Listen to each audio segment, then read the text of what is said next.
अगर जो रोटी खाए तो खाए, एक बार वो खाए बार बार। अपने गांव अपने क्षेत्रों की पहचान करा रहे हैं। इसका आटा बिकता 500 रुपए केजी। अगर कॉलेज के लायक ये जगह है, इतनी ऊंचाई पर जो अभ्यास करेगा वो फिर हॉकी में हो या फुटबॉल में हो या रामणी गांव का नाम बहुत समय से सुना था। ये 1980 के आसपास उस जमाने के मुख्यमंत्री विश्वनाथ प्रताप सिंह हेलीकॉप्टर में आपके गांव में आए थे। अब आपको अंदाज किया था कि रामणी का नाम इसलिए होगा कि ये रामणी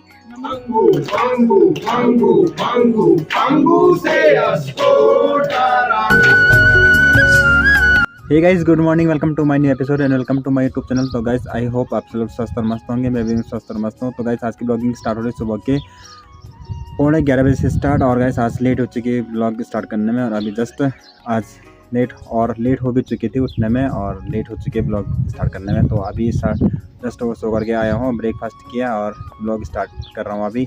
और वो भी ब्लॉग स्टार्ट आज गाइस एक नए लोकेशन से कर रहा हूँ मैं। देखो गाइस, मॉडल का घर है ये। ऐसे पहाड़ों में ऐसे घर हुआ करते हैं, इसको जंगला कहते हैं, जंगला।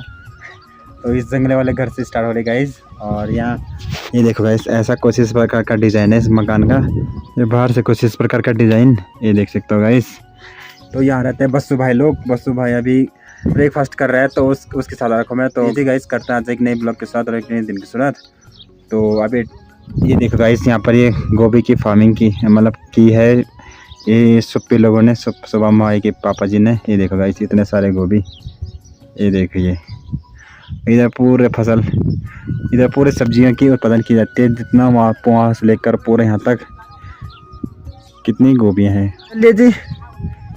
और ये देखिए गाइस, आज का मौसम देख सकते हो, बिल्कुल खतरनाक हो रखा सीन। ये कुछ बादल आ रखे हैं, धूप भी लग रखी है, प्यारी ठंडी ठंडी हवा चल रही है।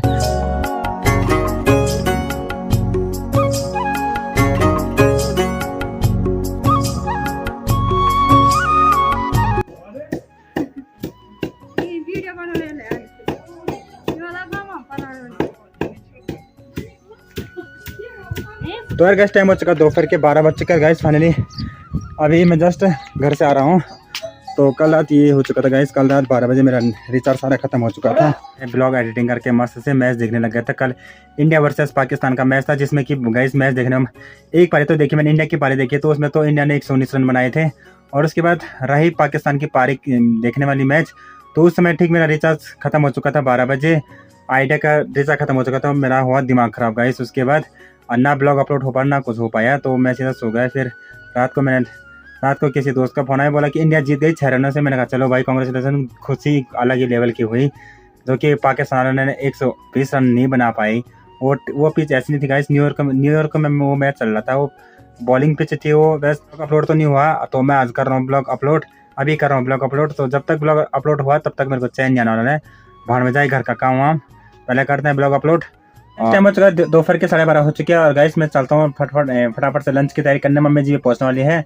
तो गाइस मैं फ़ोन यहीं रख रहा हूँ, क्योंकि उधर वाले घर पे नेटवर्क नहीं आता गाइस। सब जगह नेटवर्क आएगा, पर मेरे वाले घर पे नेटवर्क आता ही नहीं गाइस। आइडिया का नेटवर्क कुछ बिल्कुल भी नहीं पकड़ता वहाँ।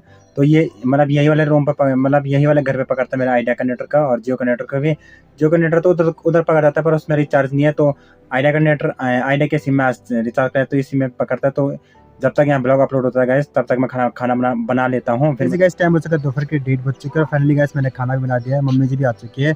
और मम्मी जी खाना खा करके चले गए काम पर, क्योंकि गाइस आज गाइस मेरे को इतनी प्रॉब्लमों का सामना करना पड़ा ना, क्योंकि कल रात मेरा रिचार्ज खत्म हो गया था। तो मेरे को पता नहीं चला गाइस आज कि मेरा कल रिचार्ज खत्म होने वाला है। तो नहीं तो मैं कल रिचार्ज कर लेता और ब्लॉग टाइम पे पब्लिक हो जाता। तो इस ब्लॉग के चक्कर में गाइस आज मैं पूरा दिन भर इधर ही घूम रहा हूँ छत पे, क्योंकि अभी आ रखा हूँ गाइस सुप्पी भाई कैलेंडर पे। यहाँ पर थोड़ा नेट ठीक चल रहा है, तो ब्लॉग अपलोड भी हो चुका है पूरी तरह से। तो अभी गाइस, और अभी का मौसम देख सकते हो गाइस, कुछ इस प्रकार से पूरे बादल छा चुके हैं आसमान पे। और ये देखिए गाइस, और ये अभी मौसम का हाल देख सकते हो बिल्कुल। और यहाँ पर सुप्पी भाई नीचे पे अपने मस्त गेहूँ को छान रहे हैं इस छन्नी से, देख सकते हो गाइस, ये देख सकते हो। हाँ भाई कर दिया, हाँ सही है भाई, सही है। इसको कहते हैं पहाड़ी लाइफ स्टाइल। क्या कहते हैं? पहाड़ी लाइफ स्टाइल। इसको गाय भी लेते, और चाहे तो अगर इंसान ले तो उसको पौष्टिक और ताकत और खून और जो भी कैंसर और प्लस में ये सिर दर्द और पैर दर्द, हाथ हड्डियों पे जो भी दर्द होता वो सब खत्म हो जाता। और आजकल के लोग इन चीज़ों पे ज़्यादा निर्भर नहीं है और केमिकल सब्जी, ये नाज, ये चावल, जो भी चीज़ है उन पर निर्भर है। तो इसलिए आजकल जो आज खाए वो कल बीमार हो जाते हैं। तो इसलिए हम इन्हीं पे निर्भर हैं। तो इसी की भरोसे पे हम बेरोजगार आदमी हैं, इसी को करते हैं बस, और कोई चीज़ नहीं है। और धन्यवाद सर, आपको किसको चाहिए तो संपर्क करें। देखो हमारे गांव में आजकल गेहूँ और इसकी इनका अगर जो रोटी खाए तो खाए एक बार, वो खाए बार बार। इसका आटा बिकता 500 रुपये केजी। अगर किसी को संपर्क करें तो आप कमेंट में लिख सकते हैं और क्लास में बोल सकते हैं। आटा के लिए डिटेल से जो तरसते हैं हमारे यहाँ के आजकल नया नया लोग ये चीज़ें काम करने में डर रहे हैं। तो हमको मजबूर होके इनको दिखाना पड़ा, सब चीज़ करना पड़ा। आजकल के औरतों को ये काम ठीक नहीं लग रहा, तो इसलिए हमको करना पड़ा। इसलिए हमको पैसा बर्बाद पहन के हम अंदर से सोते सोते बाहर निकलना है। और आए गाइस, आया हमारे फाली की गाड़ी वाले गाइस। सुपी भाई का पॉइंट नोट किया जाए। ये अभी गाइस ये गेहूं को छन रहे हैं। जो इसमें गेहूं के ऊपर ये मतलब कबाड़ रहता है, जो गेहूं की बालियां छुटी रहती है, और तो उनको इस छन्नी से छनना होता है। और चलिए जी गाइस, मैं पहुंच चुका घर पे और करते गाइस अब लंच। और लंच में आज मस्त से मैंने बना रखी थी भात और ये आलू बॉयल किए थे, तो उसकी सब्जी बना रखी गाइस।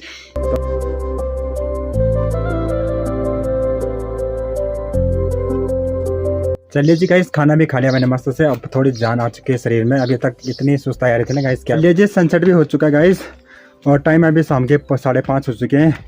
अभी जस्ट सो के मैं भी चल पड़ा हूँ रोड के और थोड़ा घूमने के लिए। तो एक बार यहाँ से गांव का व्यू दिखाता हूँ मैं आपको। बहुत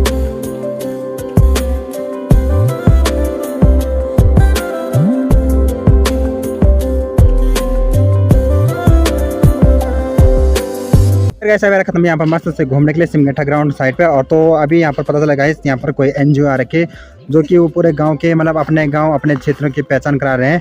तो मीटिंग चल रही है, तो इसमें हम जानेंगे अपने ब्राह्मणी गांव के बारे में, हिस्ट्री जो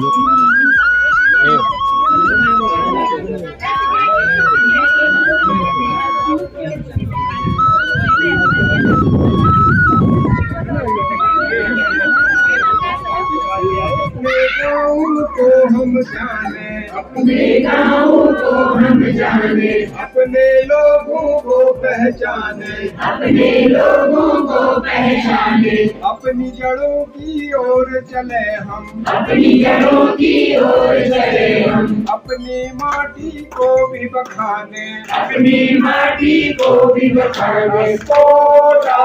कोट अभियान जारी रहेगा, जारी रहेगा, जारी रहेगा। कोट अभियान जारी रहेगा, जारी रहेगा, जारी रहेगा। जंगल हमें बचाने हैं, जंगल हमें बचाने हैं, जंगल हमें लगाने हैं, जंगल हमें लगाने हैं। जंगल में मिट्टी पानी है, जंगल में मिट्टी पानी है, जंगल में ही तराने हैं, जंगल में ही तराने हैं। कोट अभियान जारी रहेगा, जारी रहेगा, जारी रहेगा। भांगू भांगू भांगू भांगू भांगू से कोट अभियान जारी रहेगा, जारी रहेगा, जारी रहेगा। हम लोग आज सबसे पहले 1974 में सुंदरलाल बहुगुणा जी के साथ हम लोग, हमारे साथ के लोग प्रताप शिखर, विजय जयधारी आपके गाँव में आए थे। पहली बार हम लोगों ने 1974 में आपका गाँव देखा। छोटा सा प्यारा था गाँव, जिसके छतों में पाथर थे और नीचे जो सिमटा हुआ था, ये ऊपर पूरा का पूरा बजाल वाला इलाका, पेड़ वाला इलाका हुआ था। वो फोटो हमारे पास है, कभी आप क्या रिपोर्ट के साथ। फिर हम लोग 84 में यहाँ आए। 84 में हम आए तो जरा बदला गाँव था, लेकिन प्यार मोहब्बत से भरा हुआ गाँव था। हम घरों में रहे। फिर हम 94 में आए तो हर घर में एक जना हम रहे। फिर हम 2004 में आए तो प्राइमरी स्कूल में रहे क्योंकि हमारा दल बड़ा हो गया था। लेकिन ये आज 2024 हो गया, ये 50 साल हो गए। जैसे हमारे चिपको आंदोलन को जब गौरा देवी ने, चंडी प्रसाद भट्ट, सुंदरलाल बहुगुणा, गोविंद सिंह रावत और तमाम लोगों ने अपने जंगलों को बचाने का अभियान लगाया था, तो इसी जिले की सबसे ज्यादा चर्चा थी क्योंकि गोपेश्वर यहाँ था, क्योंकि मंडल यहाँ था, क्योंकि फाटा यहाँ था और अंत में रैणी यहाँ था, जहाँ आप ही की तरह की एक बहन माँ थी गौरा देवी। तो इस साल 50 साल चिपको आंदोलन के 50 साल हो रहे हैं, संयोग से इस यात्रा के भी 50 साल हो रहे हैं। और 50 साल पहले हमारे और साथी आए, फिर अगले दौर में और साथी आए, फिर अगले दौर में और साथी आए। आज हमारे बिल्कुल बहुत सारे नए साथी आए। हमारे जितने साथी आए हैं, कोई IIT में पढ़ रहा है, कोई JNU में पढ़ रहा है, कोई जर्मनी में है, कोई अमेरिका में है, कोई गढ़वाल विश्वविद्यालय में है, कोई कुआं विश्वविद्यालय में है, कोई शिक्षक है, कोई पत्रकार है, कोई कवि है, कोई सामाजिक कार्यकर्ता है। वो सब लोग मिल के आ रहे हैं। क्यों आ रहे हैं? ये तो कोई नेता नहीं है, कोई पार्टी के लोग नहीं है, कोई सरकार के लोग नहीं है, कोई DM SDM पटवारी नहीं है। ये सब बेचैन लोग हैं जो अपने गाँव को, अपने लोगों को जानना चाहते हैं, समझना चाहते हैं। नया राज्य बने हुए 24 साल होने के बाद भी हमारी बहुत सारी दिक्कतें बनी हुई। सड़क आ गई है, इतने में ही खुश हो जा रहे हैं लोग बाग। अस्पताल अभी खाली पड़े हुए हैं, स्कूलों में अभी शिक्षक नहीं है, शिक्षक हैं भी तो पढ़ाई का स्तर बहुत अच्छा नहीं बन पा रहा है, अस्पताल में दवाई नहीं आ पा रही है, सड़क है तो सुरक्षित नहीं है, एक्सीडेंटों की खबरें रोज पढ़ते हैं, शादी के एक्सीडेंट हो जा रहे हैं, बारात जा रही है, गाड़ियाँ गिर जा रही हैं, आदि। लैंडस्लाइड इतने ज़्यादा हो रहे हैं, बुलडोजर हर घर में घुस गया है। गांव में कोई हो न हो, बुलडोजर आपके गांव में आ गया है। और वो बुलडोजर ये भी नहीं सोचता है कि नीचे खेत है, नीचे गूल है, नीचे घर है, नीचे रास्ता है कोई और। तो बहुत सारी दिक्कतें भी बनी हुई है। तो इसमें इस यात्रा में हम 10-10 साल में जो हमारे परिवर्तन हुए हैं, अच्छे बुरे उपलब्धियां हुई हैं। जैसे हम बार बार कहते हैं कि लड़कियों का स्कूल जाना एक बहुत बड़ी उपलब्धि हमारे इन सालों की रही है। लेकिन दूसरी ओर जो माँ बहनें घर में हैं, उनके पीठ का बोझ कम नहीं हुआ है, ये समस्या बनी हुई है। उनके लिए घास आज भी दूर है, लकड़ी दूर है, पानी दूर है, उनको आज भी एक तरीके की छुआछूत का शिकार होना पड़ता है, आदि आदि। इसी तरीके से बहुत जगह प्राइमरी स्कूल है तो लड़कियां 5 तक पढ़ जाती हैं, मिडिल स्कूल है तो 8 तक पढ़ जाती हैं। लड़कों को फिर हम घाट भेज देते हैं, गोपेश्वर भेज देते हैं, लड़कियों को भेजने में कतरा जाते हैं, तो लड़कियां शिक्षा से वंचित हो जाती हैं। तो ये भी मुद्दे हैं ना, ये यहीं के मुद्दे नहीं है जिन गाँवों से हम आए हैं। 350 गाँव से हम लोग गुजरेंगे। आज 17 दिन हमें हो गए चलते हुए, सबके पीठ पर बोझ है। हम ही लोग जिनके पैर घायल हो गए हैं, जिनको इनवैलिड और बूढ़ा घोषित कर दिया गया है, वो लोग यहाँ गाड़ी से आए और सब लोग अपने पीठ का बोझ लेके यहाँ पहुँचे। अब यहाँ से हम झिंझी जाएंगे, झिंझी से पाणा जाएंगे, पाणा से वहाँ जाएंगे करची, करची से रैणी जाएंगे, रैणी से फिर चिपको आंदोलन, गौरा देवी, उनके सहयोगी, उन बेटी बहनों को याद करते हुए हम गोपेश्वर आएंगे। फिर हम गोपेश्वर में गोविंद सिंह रावत और लोगों को याद करेंगे। फिर गोपेश्वर में जाएंगे तो चंडी प्रसाद भट्ट और उनके साथी से मिलना भी होगा। फिर मंडल जाएंगे तो हम उस समय के आंदोलनकारियों के वंशजों को जो जीवित हैं उनको याद करेंगे। फिर फाटा जाएंगे, तो इनके 50 साल भी हम अपने तरीके से याद करेंगे। फिर हम रुद्रप्रयाग जिले में चले जाएंगे, फिर रुद्रप्रयाग जिले के बाद टिहरी जिले में जाएंगे, टिहरी के बाद हम उत्तरकाशी जिले, देहरादून जिले और हिमाचल प्रदेश के बॉर्डर में 45 दिन बाद 1150 किलोमीटर चलने के बाद हम पता नहीं कितने लोग वहाँ पहुँचेंगे। और हर कोई वहाँ नहीं भी पहुँचा। इस यात्रा में कम से कम हमारे इस बार मेरे ख्याल में हर समय का रिकॉर्ड टूट जाने वाला है। हम उनकी व्यवस्था नहीं कर पा रहे। अभी भी हम 30-35 लोग चल रहे हैं। आज 5 हमारे नए साथी जुड़े हैं।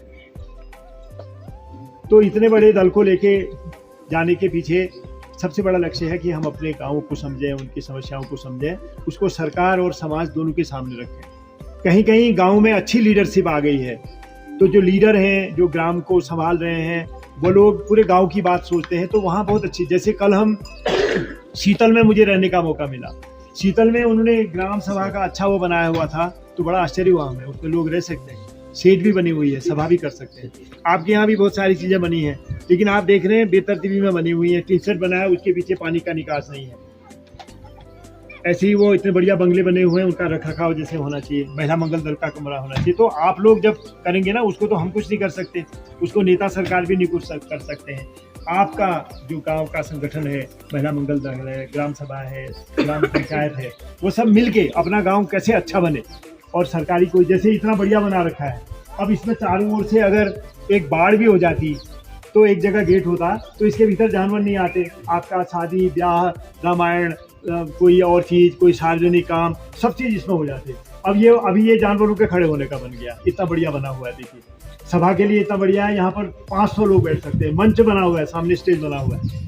हमारे पास फिल्में भी हैं, हम प्रोजेक्टर लेके आए हैं तो वहाँ स्क्रीन लगा करके आपको पूरी यात्रा की चीज़ें दिखा सकते हैं। लेकिन अब ये ऐसी कल्पना ही नहीं है कि हम ऐसा कर सकते हैं। तो इसके बारे में आप ही को सोचना होगा कि इस इतने बढ़िया खूबसूरत जगह को हम कैसे बनाएं। काफ़ी लोग बात करेंगे ना, जब हम तो सिर्फ छेड़ सकते हैं आपको, जरा हम गुस्सा प्रकट कर सकते हैं कि ऐसा क्यों कर रखा है, अच्छा बनाओ, आदि आदि। तो इस यात्रा का ये एक तरीके से लक्ष्य रहा है।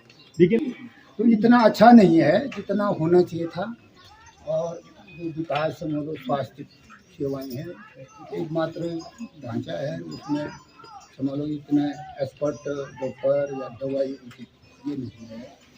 और ये है कि पुरानी परंपरा से लगभग वही है कि बदलाव जो है कि 10-20% बदलाव का आज ये है कि ये बकरियाँ, कुछ लोग बकरियाँ भी पालती हैं और कुछ लोग गाय भैंस।